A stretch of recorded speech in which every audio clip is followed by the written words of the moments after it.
Ayan mga boss, rescue muna tayo papuntang Don Salvador. Kasi may maingay daw doon sa kanyang transmission banday. Tingnan natin, ito troubleshoot natin kung ano yung maingay. Kung makaya ba natin or hindi, or makatakbo ba or hindi. Kasi yan yung problema hindi makatakbo at may maingay daw sa kanyang transmission. Tingnan natin kung ano yon. So biyahe muna tayo papunta doon.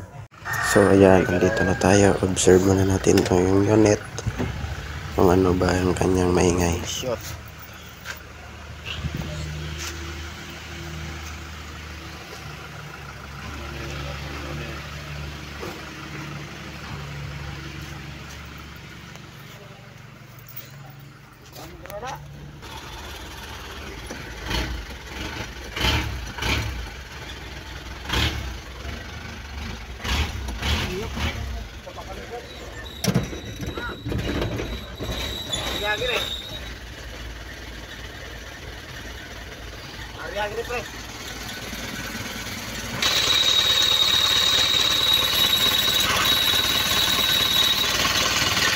So yun, maingay talaga dito sa transmission. So tingnan natin, baklasin muna natin yung transmission. So troubleshoot natin dito, diaphragm, clutch disc, release bearing, yung sira. Set talaga, tatlo sila. Kasi sabay natin yung papalitan para sabay din sila masira ulit. Para sabay din natin silang palitan ulit. Yan, baklasin muna natin yung propeller. So kailangan nating impact drive para mabilis yung trabaho. Fast forward tayo dito para mabilis yung trabaho natin. Kasi baka papagalitan tayo ng may-ari.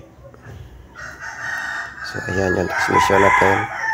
Kinuha muna natin yung mga bolt transmission para mabaklas natin yung transmission natin.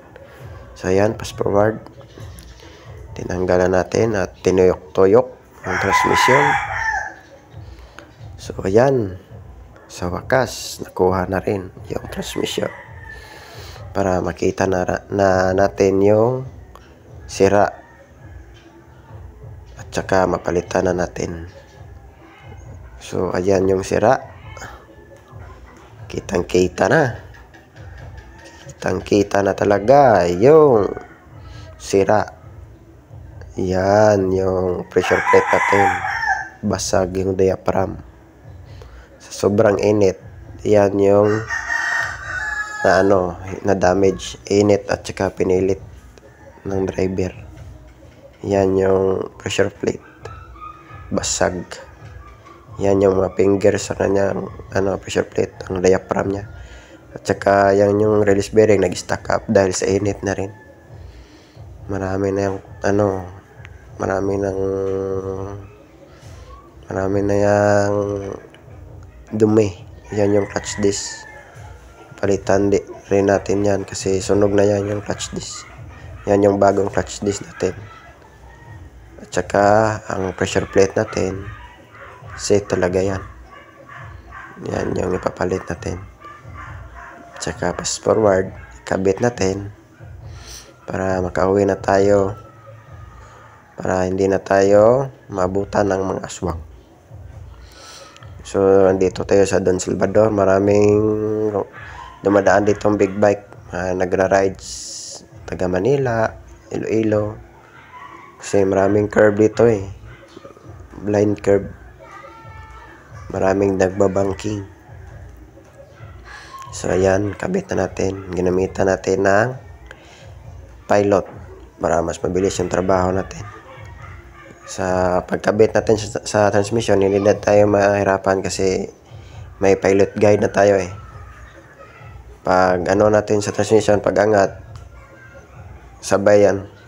Pasok talaga yan kasi may pilot guide Ang spine at saka crankshaft bearing, na yan Nagpantay na yan sila.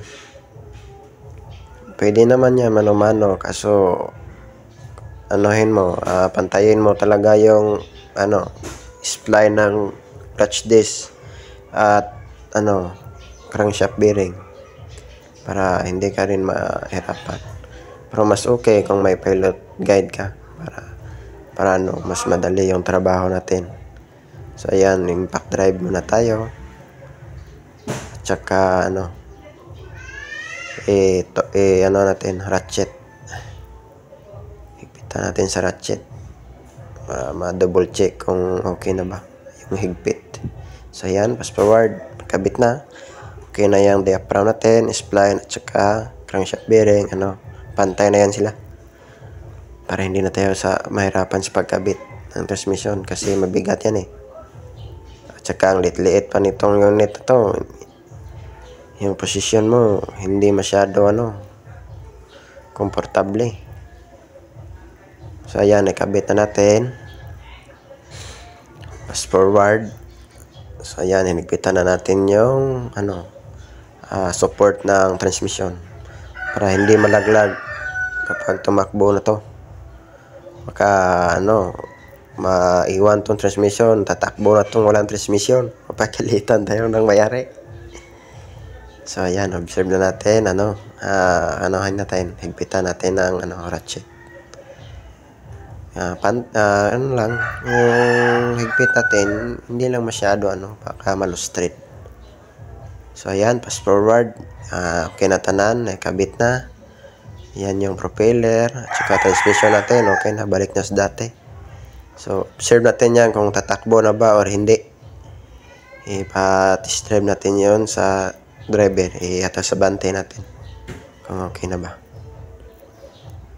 Maingay na lang dito yung mga hayop na mga gangis, yung maliit na parang langaw. Yan yung maingay na parang nakairita yung huni. Huni. Yo!